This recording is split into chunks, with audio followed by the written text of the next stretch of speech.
hozirgi zamonaviy xonadonlarning elektr ta'minot tizimini qanday bo'layotganini ko'rmoqchimisiz? Yuring ko'rsataman.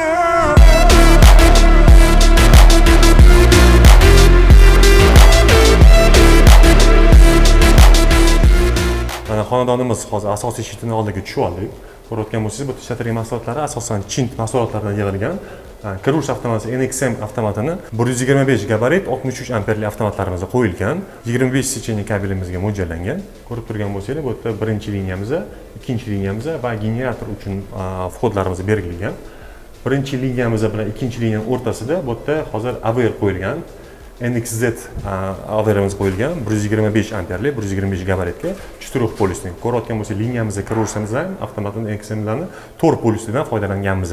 Nimaga bu 4 polislidan foydalanganmizki, sizda ikkita joydan ikkita liniya kelayotganda siz nolni ham ajratishingiz kerak. Bu xavfsizlik bo'lishi uchun birinchi liniyaniki ikkinchi liniyadan o'tib ketmasligi uchun. Agar mabodo qaysidir liniyaning noli uzilib qoladigan bo'lsa, siz xonadoningizz orqali boshqa transformator noli foydalanish mumkin va sizga kabelingizga nagruzka berishi mumkin.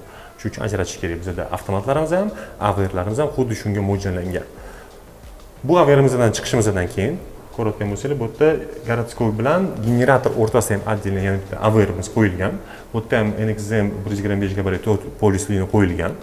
Shu yerda unga ham xuddi shunaqa 63 amperli NXM avtomatimiz qo'yilgan bu yoqqa.